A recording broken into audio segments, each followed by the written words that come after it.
Shalom, shalom, bien-aimés dans le Seigneur Jésus-Christ.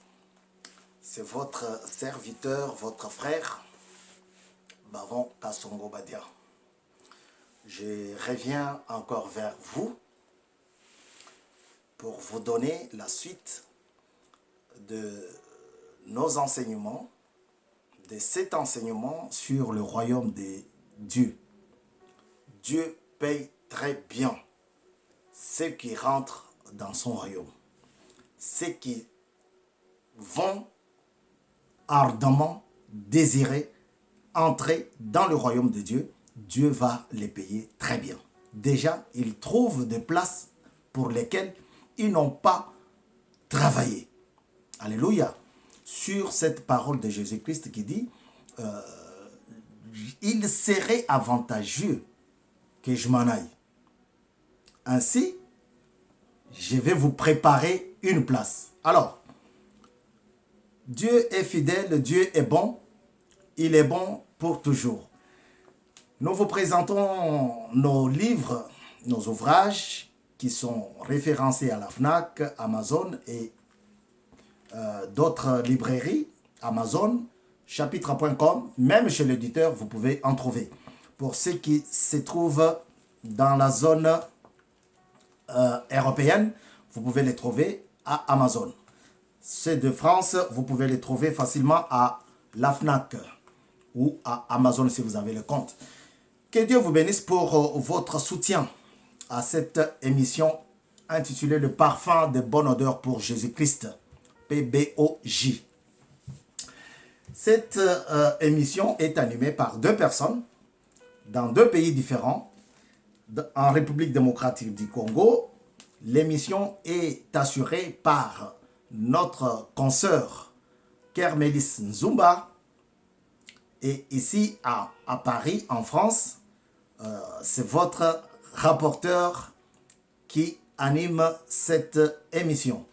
Parfum de bonne odeur pour Jésus-Christ, nous sommes là pour annoncer Christ. Et il y a encore beaucoup de choses que nous allons partager ensemble.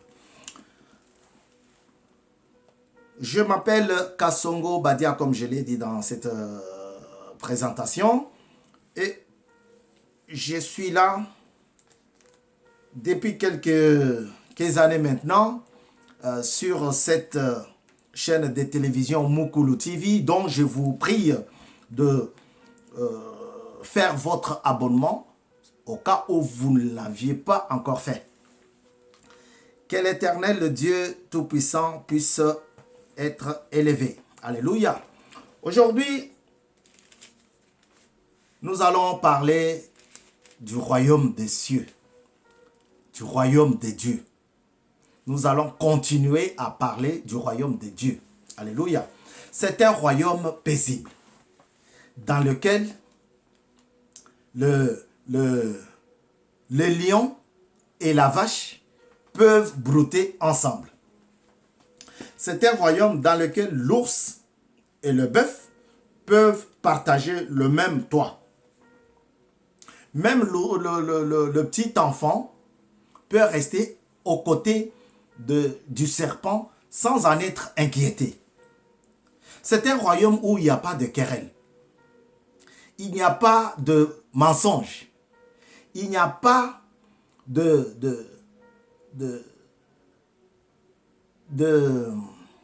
calomnie ni de jalousie. C'est un royaume où règne la paix, la justice et la joie. Alléluia. C'est un royaume constitué des adorateurs.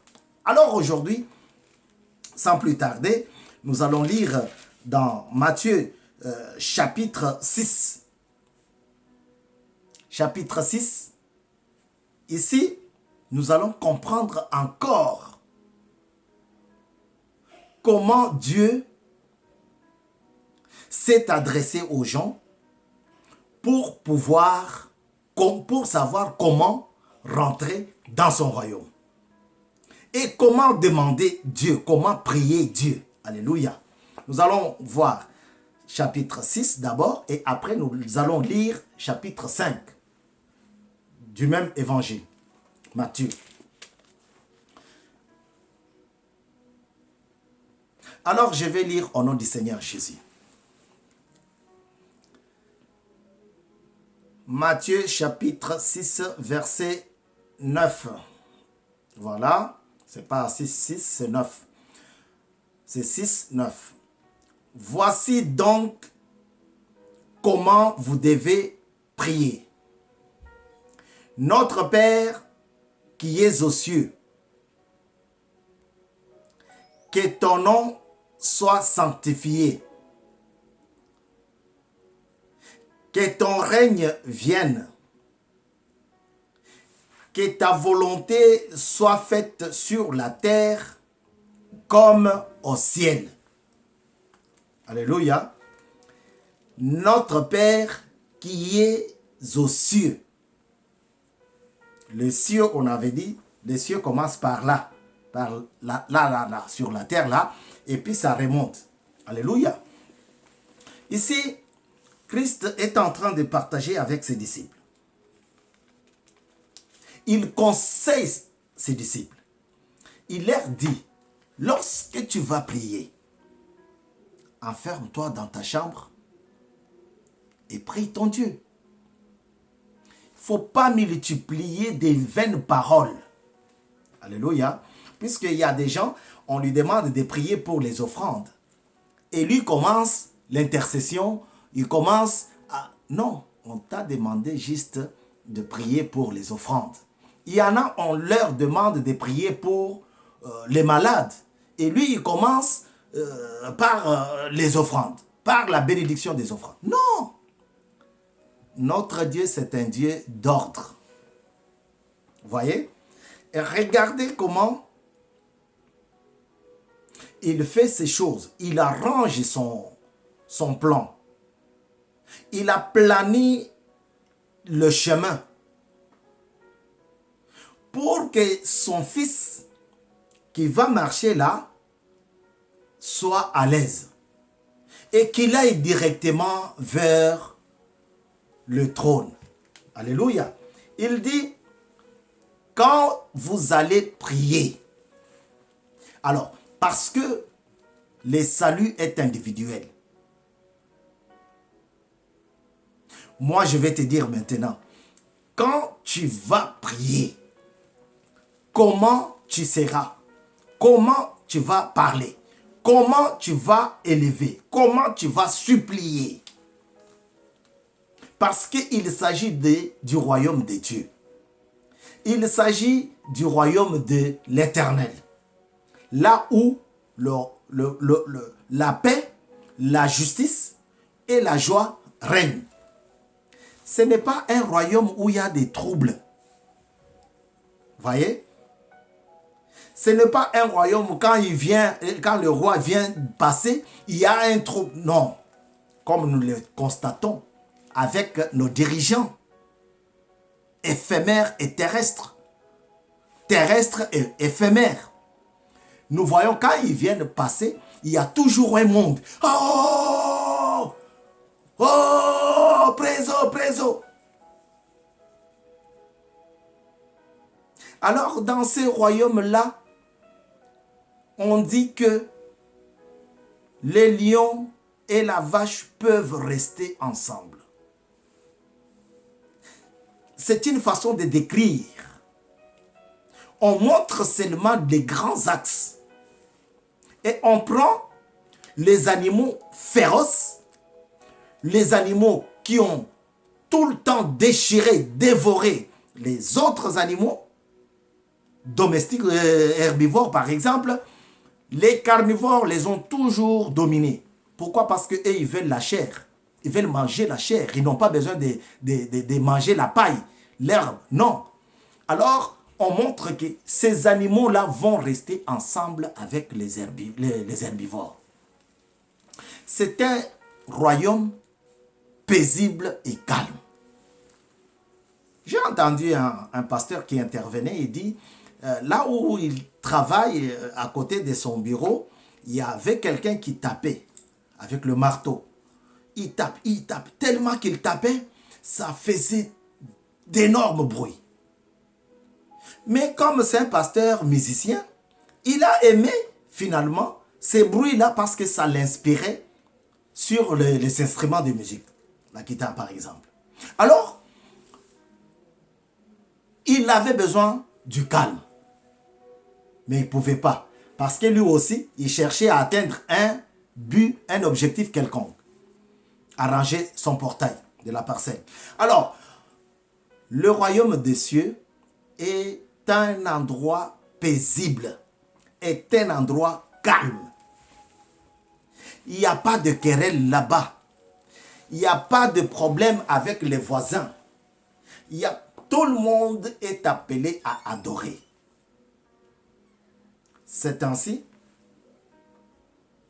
que ses disciples lui ont posé la question. Comment pouvons-nous alors prier? Et il commence à leur montrer, quand vous allez prier,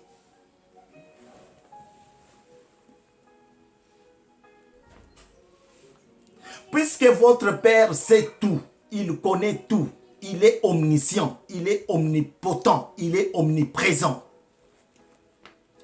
Ne multipliez pas beaucoup de paroles. Alléluia. Comme nous le faisons des fois, je l'ai souligné au début de notre prédication. On parle, et après on se rend compte qu'on n'a pas prié pour la chose qu'on nous avait demandé ou l'objectif qu'on devrait atteindre. Parce qu'on a multiplié des paroles. Et ça ne sera pas comme ça dans la maison de l'Éternel. C'est un endroit où on va arranger tout. Alléluia. Il dit, vous devez d'abord reconnaître que c'est votre Père qui habite dans les hauteurs de la terre. Notre Père qui est aux cieux. Alléluia. Ce n'est pas notre Père qui habite à Clamart, ma ville, ma commune ici en France. Non.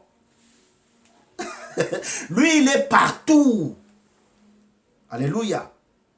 Il est partout. J'ai entendu un monsieur, c'est une star qui parlait du coronavirus. Vous savez, nous sommes toujours en période de confinement, même si ça a été déconfiné. Bon, mais il y en a beaucoup qui ne sont pas encore mis leurs pieds dehors. Alors, il dit, coronavirus est maintenant comme Dieu. Il est partout. Non. Coronavirus a été contesté. La présence du coronavirus a été contestée sur le corps humain. On a essayé avec les fruits. Et ça a donné positif. Or que c'est un fruit. Comment ça va donner positif? Donc, Dieu est le seul qui est partout. Omniprésent. Le royaume de l'homme est éphémère. Et l'homme ne peut pas être dans le ciel. Non. Parce qu'il est limité. Il est limité en parole. Il est limité en action. Mais Dieu, lui, il est délimité. Il n'a pas de frontières. Alléluia.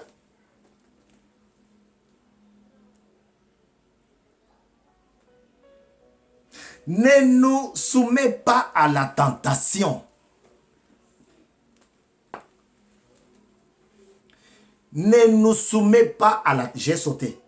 J'ai sauté là où on parle de la bouffe, de la protection. J'ai sauté. Mais j'ai pris le verset 13. Le verset 13, il dit, ne nous soumets pas à la tentation. Pourquoi? Parce que si nous tombons dans le péché, nous tombons dans la tentation, l'accès à ce royaume devient difficile. Le péché est le seul obstacle qui peut faire de sorte que nous ne puissions pas avoir accès dans le royaume de Dieu. Seul le péché. Il dit, ne nous soumets pas à la tentation, Mais délivre-nous du mal. Délivrer quelqu'un du mal. C'est ce travail que Jésus a fait à la montagne, de l'autre côté de la mer, de l'autre côté du lac. On a dit, traversons de l'autre côté du lac. Dans le chapitre 5, les béatitudes.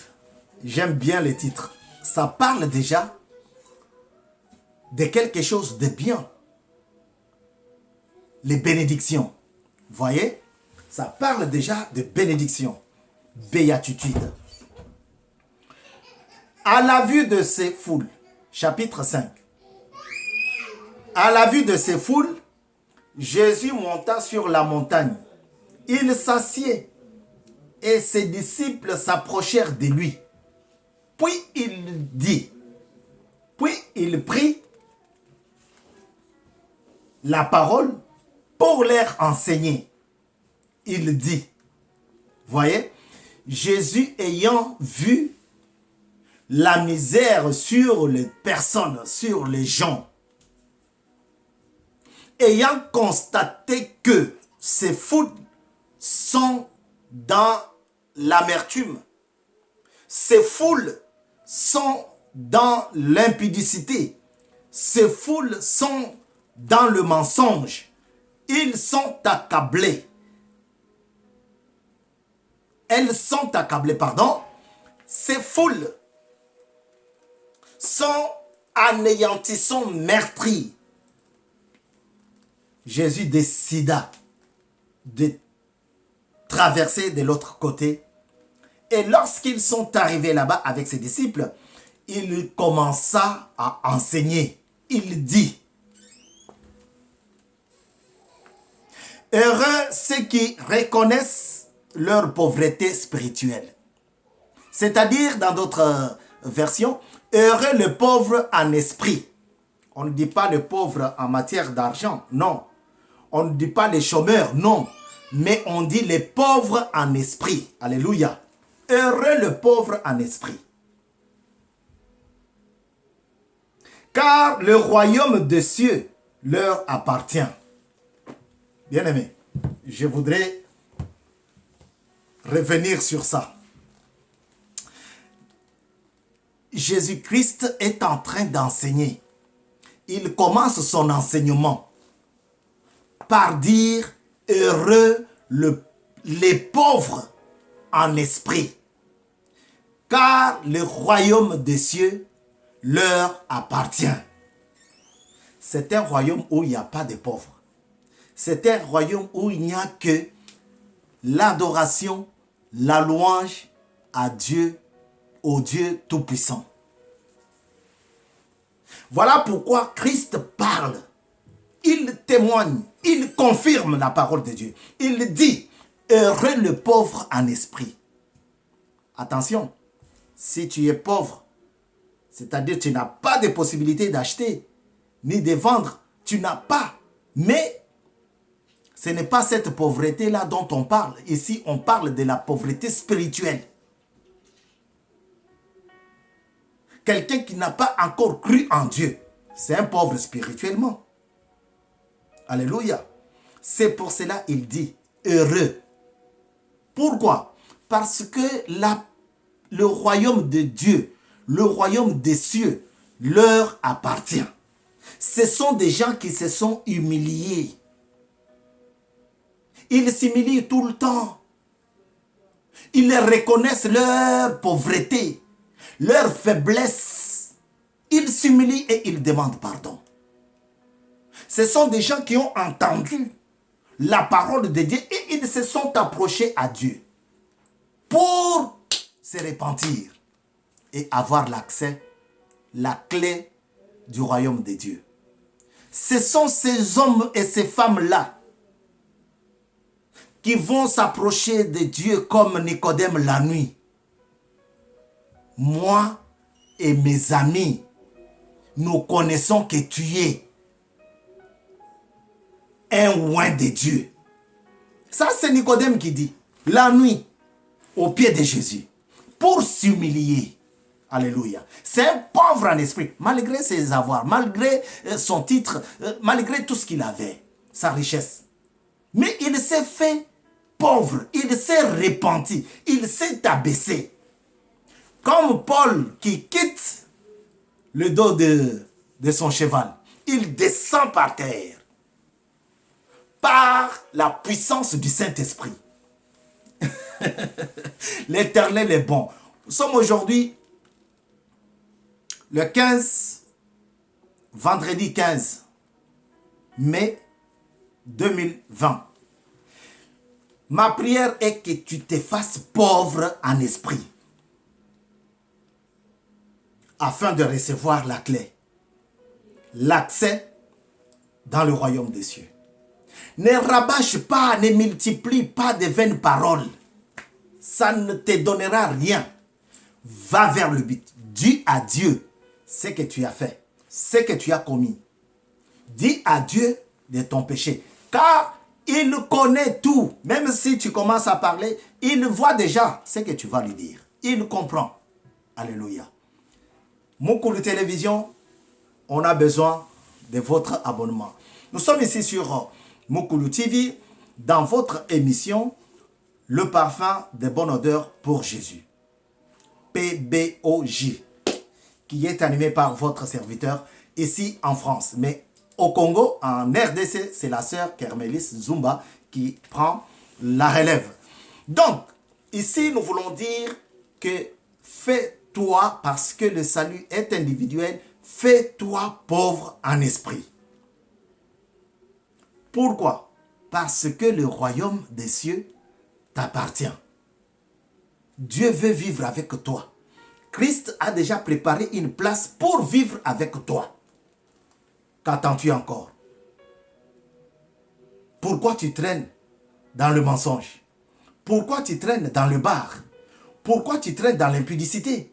Pourquoi tu traînes dans les fétiches? Pourquoi traînes-tu dans la bagarre, dans les insultes, dans la haine, la jalousie, la calomnie? Ce sont des choses qui ne confessent pas la Seigneurie de Jésus et aussi qui mettent une barrière entre toi et ton Dieu. Si tu abandonnes, tu auras l'accès dans le royaume des cieux. Pour aujourd'hui, le 15 mai 2020, nous achevons par ici, nous terminons par ici. Et nous voulons dire merci à Dieu et à vous aussi qui nous suivez. Que l'Éternel se manifeste dans votre foyer. Au nom de Jésus, nous avons ainsi dit Amen.